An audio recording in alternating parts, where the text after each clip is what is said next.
Olá pessoal, sejam bem-vindos a mais uma aula de Biologia. Hoje nós iremos estudar sobre as teorias da evolução. Vocês podem encontrar em alguns livros, também chamadas como teorias de Lamarck e Darwin, certo? Na imagem aqui, que eu já coloquei na imagem de capa, eu coloco Lamarck versus Darwin, porque, segundo alguns autores, essas teorias elas são contrárias uma das outras. Nós vamos ver as duas nessa aula de hoje. Então, a introdução que nós temos sobre o nosso assunto é que, desde o princípio, o ser humano, pessoal, ele conseguiu visualizar que uma determinada espécie possui variedades. E isso tem fascinado a humanidade ao longo da história. Então, o ser humano ele começa a notar que determinados indivíduos, determinadas espécies, eles possuem variações, apesar de ser a mesma espécie. E de acordo com as explicações científicas, essa enorme variedade de espécies é resultado do processo que a gente chama de transformação e adaptação. E isso vai constituir o que nós chamamos de evolução biológica. Então, pessoal, para que uma espécie passe por um processo de evolução, é necessário que ela se transforme. Se o ser está evoluindo, significa que ele está se transformando. E quando se transforma, ao mesmo tempo se adapta. E isso, pessoal, forma o que a gente chama de evolução, tá bom? Bom, inicialmente nós temos que falar sobre duas correntes, duas vertentes que vão uma de encontro com a outra, né? Que é o fixismo e versus o evolucionismo. Bom, o fixismo é a doutrina que acredita que as espécies são imutáveis, né? Elas são fixas, elas não se mudam. Do jeito como foram criadas pelo ser divino, pelo Criador divino, permanece sem mudança até hoje. E é esse conceito fixista, pessoal, por exemplo, que o pessoal da igreja utiliza, de acordo com o livro sagrado, o livro de Gênesis, onde Deus criou o mundo e tudo que há nele. Um ser que não há mudança, um ser que é perfeito diante da criação de Deus. Que os seres, eles não se transformaram, eles não mudaram, da forma como foram construídos por Deus, permanecem fixos até hoje. Então a gente pode dizer que quem é da igreja, ele também pode ser chamado de fixista. Eles acreditam que as espécies elas não se evoluem, né? Elas não se modificam. Já o evolucionista, ele acredita que as espécies modificam-se ao longo do tempo. E aí eu trago uma imagem interessante para vocês analisarem, da borboleta do lado esquerdo, retratando o fixismo, do jeito que foi criado, permanece ao longo de uma geração sem mudança. Do lado direito trago o evolucionismo. De um mesmo ancestral comum, pode surgir variações. Isso é o que a gente chama de evolução. Pode surgir transformações. Então, uma é contra a outra, tá certo? Bom, então vamos falar então do evolucionismo. Qual que é o conceito de evolucionismo? Qual que é o conceito de evolução? Supondo que isso peça numa prova. É o estudo da origem das espécies e das modificações sofridas ao longo do tempo. Isso é o que a gente chama de evolucionismo. Então, o evolucionismo, ele estuda a origem da espécie e como essa espécie se modificou ao longo do tempo. Que modificações que foram adquiridas, que modificações que foram sofridas.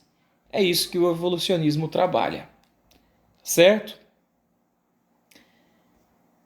Bom, e para a gente começar, nós temos que entender a teoria de dois cientistas, dois pesquisadores muito importantes que contribuíram para o estudo da evolução. O primeiro do lado esquerdo é o Lamarck e o do lado direito é o Darwin.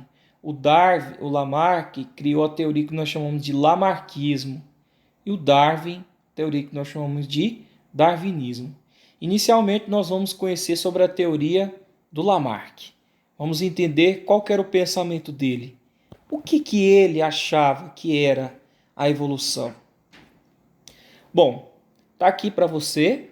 O nome do Lamarck era chamado Jean-Baptiste Pierre Antoine de Monet, tá? O nome dele não era Lamarck, tá? Aí ficou conhecido como Lamarck porque ele fez um trabalho para a coroa e ele recebeu esse título de Cavaleiro de Lamarck, então ele se intitulou. Mas o nome, se você pesquisar dele na internet, você vai encontrar Jean-Baptiste Pierre Antoine de Monet. Tem alguns estudos, que não são todos que aparecem, que falam que Lamarck ele era criacionista, acreditava no fixismo. Ele acreditava que as espécies não mudavam. Mas a partir dos estudos com molusco, ele começou a evidenciar que as espécies elas passam por transformações.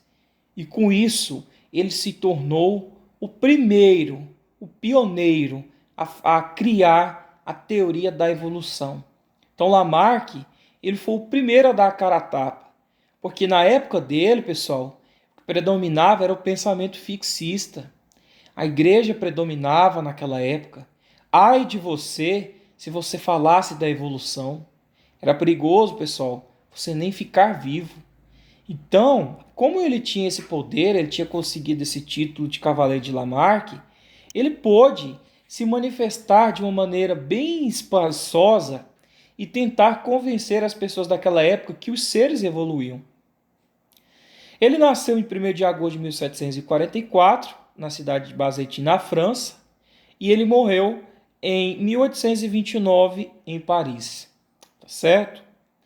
Lamarck, como eu disse, ele foi um dos pioneiros do evolucionismo.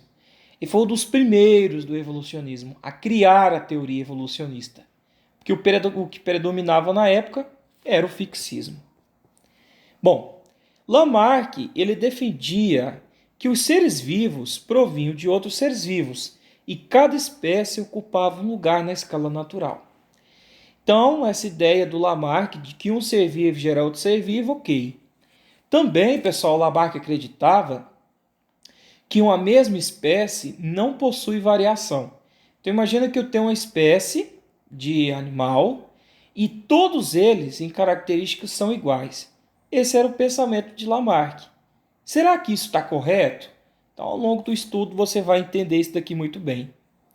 A teoria da evolução elaborada por Lamarck, em 1809, evidencia dois princípios. Então, diante de alguns estudos que ele fazendo, percebendo que os seres evoluem, em 1809, ele cria duas leis. A primeira lei, chamada Lei do Uso e Desuso, e a segunda lei, Lei da Transmissão dos Caracteres Adquiridos, ou Lei da Transmissão das Características Hereditárias. Eu vou explicar para vocês o que representa cada uma dessas leis elaboradas por Lamarck. Será que ele tem razão no que ele estava falando? Vamos conhecer. Nesse próximo slide, eu vou começar a explicar para vocês o que é a lei do uso e desuso. Bom, Lamarck dizia que se você utiliza um órgão ou estrutura do seu corpo, ele se desenvolve, ele se torna forte, ele cresce, ele fica maior de tamanho. Mas se você deixa, por exemplo, pessoal, de utilizar uma estrutura do seu corpo ou parte do seu corpo, tende a atrofiar ou degenerar ou até mesmo desaparecer. Professor, me dá um exemplo para me entender esse conceito. Vou te dar um exemplo aqui do patinho. Ó. Segundo Lamarck, de tanto o pato utilizar, com a necessidade, na verdade, de utilizar as patas, esses pés para nadar, ele desenvolveu membrana entre os dedos. Ou seja, se ele utilizou muito essa estrutura, ela se desenvolveu. Um outro exemplo, pessoal, da lei do uso e desuso é o seguinte. Imagina que uma pessoa quebrou a perna esquerda num acidente de moto. E aí ele precisou engessar essa perna durante 3 meses. Durante 3 meses a perna dele ficou engessada. Passado-se esse tempo, ele foi no hospital para tirar o gesso. E adivinha, a perna que ele não tinha mais utilizado durante 3 meses, ela estava levemente atrofiada. O que representa? Quando você para de utilizar um órgão, ele atrofia. Essa é a lei de Lamarck. Um outro exemplo que nós temos é a academia. Se você vai para a academia e começa a malhar o seu músculo, você percebe, pessoal, que você começa a se desenvolver. Quanto mais você malha, mais forte você fica. É a lei do uso e desuso. Quanto mais você utiliza uma estrutura ou órgão do seu corpo, mais ela se desenvolve. Isso é o que nós chamamos de lei do uso e desuso. Quanto menos você usa, ela vai atrofiando e desaparecendo. Um outro exemplo que nós temos é o apêndice vermiforme. No passado, funcionava como um segundo intestino para nós. Nós comíamos folhagens, não tinha o fogo, então nós precisávamos digerir para retirar os nutrientes. Então, com a origem do fogo, não necessitavam mais desse superintestino. Então ele foi atrofiando. Lei de Lamarck, lei do uso e desuso.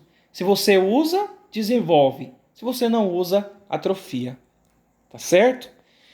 Olha o exemplo aí, o outro exemplo é as aves pernaltas. Então as aves, por exemplo, pessoal, que estão num determinado lago, de tanto ela esticar essas pernas para não molhar o corpo, a pena do corpo, elas ficaram com as pernas grandes ao longo do tempo. Ou seja, lei do uso e desuso. De tanto utilizar, se desenvolveu. Outro exemplo que nós temos aqui é a língua do tamanduá. A língua do tamanduá se tornou comprida de tanto ele, né, esticar essa língua dentro aí de certos cupizeiros, atrás de formigas, insetos, né, nos formigueiros e nos cupizeiros. Se ele usou, desenvolve. Se não usar, atrofia. É lei do uso e desuso. Então o focinho, esse nariz ficou tão grande de tanto ele utilizar. Bom, até que essa primeira lei, professor, faz sentido. Se eu uso, desenvolve. Se eu não uso, atrofia. Faz sentido. Mas será que essa segunda lei aqui, Lamarck acertou?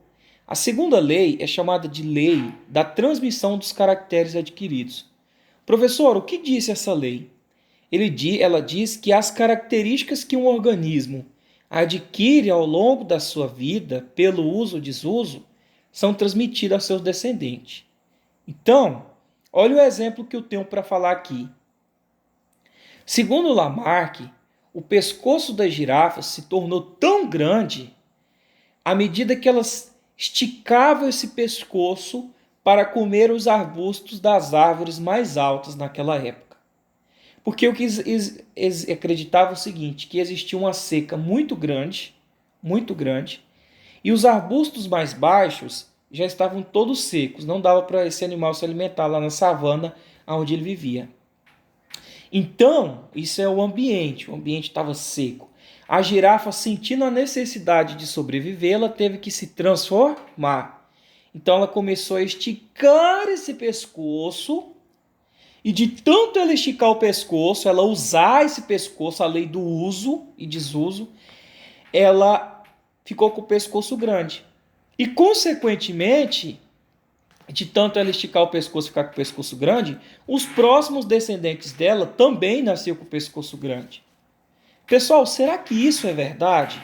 Será que essa característica que ela adquiriu durante a vida é passada para o seu descendente? Vou te dar um exemplo para ficar mais fácil. Imagina que um cara bem magro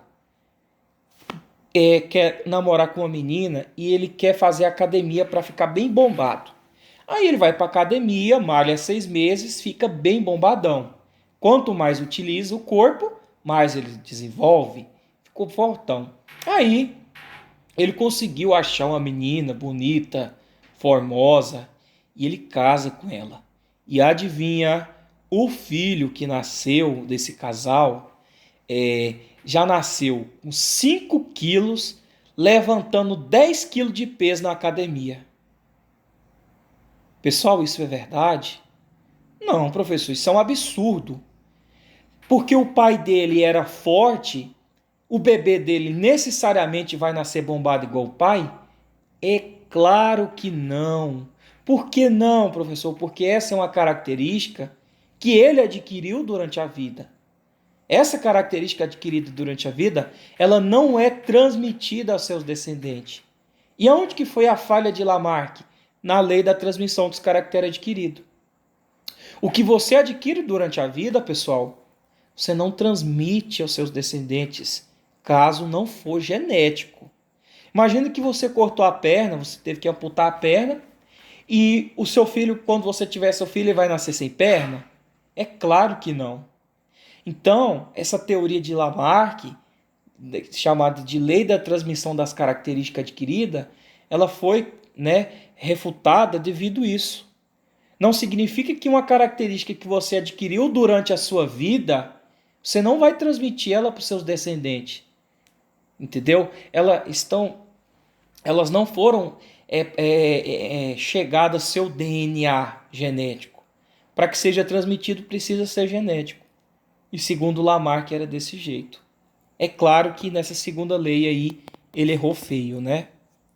Bom, como eu já expliquei para vocês sobre o pescocinho da girafa, segundo Lamarck, então a girafa, pelo hábito dela se alimentar das folhas mais altas, ela teve o seu pescoço gradualmente alongado, e essa característica de mudança era transmitida às gerações seguintes.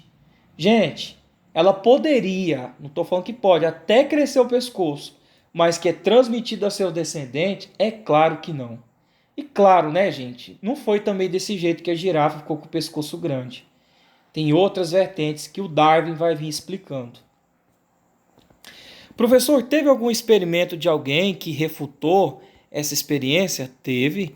O Eisman, pessoal, ele fez um experimento provando que as características que você adquire durante a vida não são transmitidas aos descendentes. O nome do experimento era corte das caudas de ratos, que foi feito de 1868 a 1876. Então, durante 20 gerações de ratos, ele cortava a cauda desses camundongos e colocava eles para cruzar. E adivinha, pessoal, os ratinhos, os camundongos que nasciam, todos nasciam com cauda, né? Refutando aí que a teoria das características adquiridas era transmitida aos seus descendentes. É claro, pessoal, que isso não acontece, né? Qual foi a crítica do Lamarck ao lamarckismo? A lei do uso e desuso não é verdadeira em todas as situações. E os órgãos desenvolvidos pelo uso sofrem regressão quando deixam de ser usados. Imagina, pessoal, é claro que a lei do uso e desuso ela tem algumas falhas. Tem. Imagina, de tanto você usar a sua visão, quer dizer que quando você chegasse a 100 anos, você ia ver visão de raio-x. Isso acontece? Não. Então a lei do uso e desuso, para alguns casos, ela é válida. Para outros casos, ela não é válida. De tanto você usar suas pernas para andar, chegar aos 100 anos você vai ter pernona gigante? De tanto usar? Não. De tanto você falar, você vai ficar velho, você vai ser o maior falador do mundo? É claro que não. E esses são exemplos mais básicos, né? Então não é sempre que a lei do uso e desuso vai se comportar como verdade. E a outra crítica é que as características adquiridas ao longo da vida, por um ser vivo, afetam apenas sua parte somática, isto é, não é um material genético, né? Ou seja, elas não são transmitidas à sua descendente. Para que seja transmitida às descendências, precisa ser material genético. Pessoal, nota uma coisa aí. Para Lamarck, o ambiente, ele influencia para que o indivíduo se desenvolva. Por exemplo, imagina que aqui, no exemplo da girafa, estava acontecendo uma seca muito grande, ou seja, o ambiente estava quente naquele momento. E a girafa foi induzida a ela se transformar. O ambiente falou para ela, ou você se transforma ou você morre. E ela, de tanto esticar o pescoço, ficou com o pescoço grande. Ou seja, o ambiente induz o indivíduo à transformação. Toda vez que você vê uma questão falando disso, isso é sobre Lamarck. Bom, então depois que nós vamos falar da crítica ao lamarckismo, vamos falar quem é o Darwin. Vamos ver qual que era a sua teoria. O Darwin, pessoal, nasceu em 12 de fevereiro de 1809 na Inglaterra e morreu em 19 de abril de 1882 também na Inglaterra. Ele chegou a estudar medicina e teologia, mas ele não gostou muito. E a parte que ele mais gostou foi da botânica e da geologia, e onde que ele obteve conhecimento e crescimento na sua carreira e profissão. O Darwin, ele estudou, pessoal, durante 20 anos para ele chegar às conclusões dele sobre a evolução. Mas 5 anos desse período, ele ficou a bordo do Beagle. Beagle foi um navio, que era um navio que foi em proposta de ficar lá, e ficou aproximadamente 5 anos descobrindo e coletando informações. Então, Darwin, como ele era naturalista, ele era o biólogo, ele era o cientista, ele foi para catalogar, para descobrir novas espécies e contribuir para a sua pesquisa sobre a evolução. Que assim como o Lamarck, ele também acreditava na evolução. Só que o Darwin, ele falou uma coisa que o Lamarck não falou, que as espécies, elas não são iguais. As espécies, elas possuem variação. Imagina a espécie humana, é uma espécie. Nós somos todos iguais? Não. De acordo com a região, o país que você vai, você encontra um tipo diferente, característica diferente nessa espécie. E Darwin falava isso. Ele percorreu o mundo coletando fósseis, animais e plantas para um catálogo, né? E após 20 anos, o cara estudando muito, ele escreveu um livro e publicou um artigo chamado A Origem das Espécies, que serviu de base para comprovar a sua teoria. Então na foto aí eu mostro o Beagle, né? Onde que ele viajou, e do lado direito está aí o livro A Origem das Espécies, onde que ele coloca toda a sua vida nesse livro, todos os seus estudos e todas as suas descobertas. Aqui mostra a rota por onde o Darwin passou, né? Um dos lugares importantes, ele passou aqui pelo Brasil, mas um dos lugares mais notáveis que Lamarck passou foi a ilha de Galápagos. Mais para frente a gente vai estar falando sobre ela. Então ele saiu da Inglaterra, né? Percorreu aí passando por vários países aí e coletando essas informações e tudo que ele precisava para fundamentar isso que eu vou falar agora. Então, o que o Darwin acreditava? O Lamarck acreditava na lei do uso e desuso. Se você usa, desenvolve. Se você não usa, atrofia. E o Darwin, ele acredita na lei da transmissão dos caracteres adquiridos. E o Darwin, ele acreditava nesses 3 aspectos que eu vou falar para vocês. As diversas formas de vida surgiram de ancestrais comuns por modificação de descendência. É daqui que eu tenho que falar uma coisa. Segundo Darwin, todos os seres que existem hoje se originaram a partir de um único ancestral comum. Sabe aquela teoriazinha do macaco, que fala que o homem veio do macaco? Ninguém disse isso, pessoal. Isso nunca teve um cientista que disse. Na época, o Darwin falou que o macaco e o ser humano provinham de um mesmo ancestral.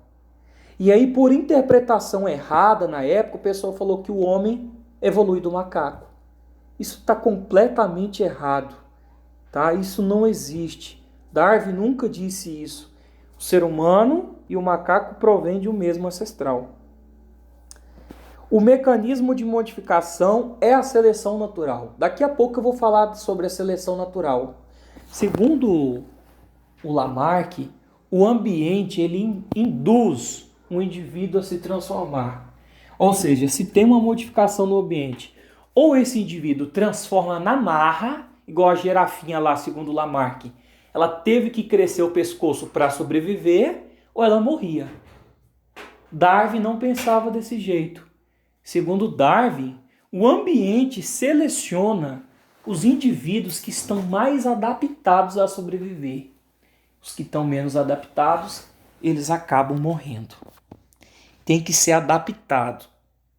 E os indivíduos de uma espécie, eles apresentam variação. Então, igual eu expliquei o exemplo da espécie humana, é uma mesma espécie, mas possui variações. Lamarck não. Se tem uma espécie, todos são iguais. Darwin dizia que os indivíduos de uma mesma espécie possuem diferenças, possuem variações. Então aqui eu apresento para vocês o principal critério do Darwin, que era a seleção natural que ele propôs em 1859.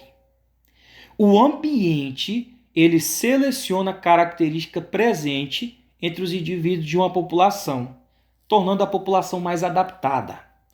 Não é que o ambiente fala assim, ó, vai lá e se transforma para sobreviver. Não. O ambiente está atuando na situação, o indivíduo que está mais adaptado sobrevive. O que está menos adaptado morre. Ah, professor, é o mais forte? Não, gente, é o mais adaptado. Aquele que não está adaptado, ele é cortado pela raiz. Aí a gente tem os princípios da seleção natural, né? Que primeiro a gente tem a variabilidade entre os indivíduos da população.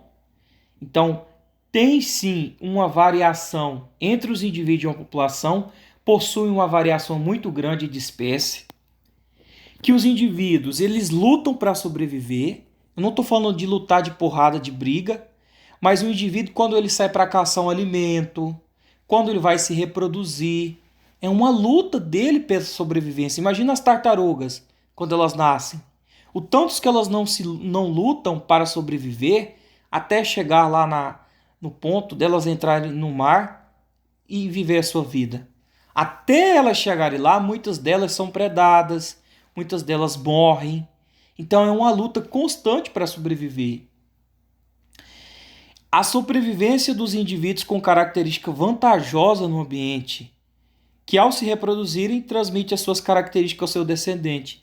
Ou seja, os indivíduos mais adaptados possuem características melhores. E se eles ficarem vivos, eles vão cruzar e vai gerar descendente. E esses descendentes também terão características boas. Isso é o que o Darwin dizia. Os organismos com variações favoráveis às condições do ambiente onde vivem têm maior chance para sobreviver e deixar descendente. Ou seja, o indivíduo que é mais adaptado, ele consegue sobreviver. Se ele consegue sobreviver, ele consegue reproduzir. Se consegue reproduzir, consegue deixar descendente. Entendeu? E assim, pessoal, ao longo das gerações, a atuação da seleção natural sobre os indivíduos melhora ou mantém um grau de adaptação. Então a seleção ela vai acontecendo tanto que chega um ponto que estabiliza. Que aí ela melhora, ela escolhe os mais fortes e mais adaptados. Bom, a imagem que eu tenho aqui para você, deixa eu colocar aqui. Olha essa imagem legal. Não é o mais forte que sobrevive, nem o mais inteligente, mas o que melhor se adapta às mudanças. Então eu tenho um esqueleto aí de um animal grande, que aparentemente era um animal feroz, mas que diante daquela seca ele não estava adaptado, ele acabou morrendo. E aí, pessoal, quem é que sobrevive dessa carcaça desse animal? Esses roedores que estão nesse local. Quer dizer que o mais forte é o que manda na parada? Nem sempre, né, gente? Nem sempre. É o que está mais adaptado, é o que sobrevive. E essa gravura aqui, ela representa isso muito bem, né? Darwin era altamente experimentalista e iniciou uma grande discussão sobre as leis que regem a evolução. E teve algumas pessoas que influenciaram ele, entre eles o Malthus com os dados demográficos. Segundo Malthus, a população humana ia crescer em forma de progressão geométrica e a produção de alimento ia acontecer em forma de progressão aritmética. Vocês sabem que a PG cresce mais do que a PA. E segundo Malthus, ia faltar alimento para a população. Com isso, ia chegar uma competição pela vida. E Darwin, observando isso, começou a notar. E os dados biogeográficos dele, né, colhidos nas viagens ao longo dos tópicos. Então, Darwin, viajando, colhia o seu material para fundamentar o seu estudo. Olha o que Darwin dizia sobre o pescoço da girafa. Pessoal, não é que na época existia girafa só de pescoço pequeno, como Lamarck dizia, porque Lamarck falava que só tinha girafa de pescoço pequeno. Não, Darwin não dizia isso. Darwin dizia que existia girafa de pescoço pequeno, de pescoço médio, de pescoço grande, e que apenas aquelas que tinham o pescoço grande conseguiam comer os brotos das árvores mais altas, e aquelas que tinham o pescoço pequeno ao longo do tempo, durante a seca, iam morrendo. Consequentemente, se morre, não consegue deixar descendente.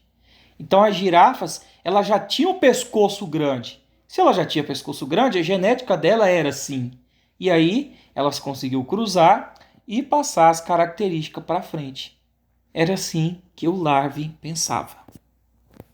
Aqui está comparando, né, o Lamarck com Darwin. O Lamarck falava que ela tinha pescoço pequeno, de tanto ela esforçar, ela ficava com o pescoço grande e era transmitido aos seus descendentes.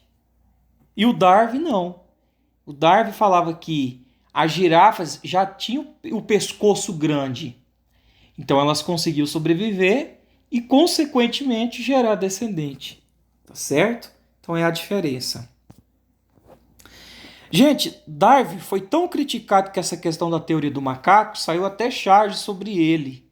Porque na época houve uma interpretação errônea, enorme. Ele foi muito criticado, pois na Bíblia estava presente as ideias fixistas. Então naquela época a igreja, o pessoal que acreditava na igreja, acreditava que as espécies não evoluíam. E quando ele disse que o ser humano e o macaco descendem de um mesmo ancestral, eles entenderam que o ser humano descendia do macaco. Aí eles falavam, eu não venho do macaco. Aí fizeram até charge com Darwin, né, no corpinho de macaco aí. Isso foi aquela época uma maior reviravolta. A teoria de Darwin, ela passa a ser aceita pelo meio científico no século XX, com os estudos de Mendel, lá na genética. E somente em 1997 a teoria ela recebeu a anuência do representante máximo da Igreja Católica, que foi o Papa João Paulo II, né, que teve essa, né? Então, os trabalhos em geral do Darwin recebeu a melhor forma de estudo a partir do século XX. Então eu trago para vocês aqui que para o Lamarck o ambiente ele causa transformação. O ambiente fala ou você transforma ou você morre.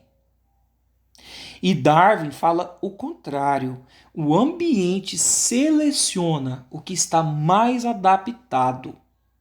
E se ele seleciona o que está mais adaptado, ele seleciona as transformações.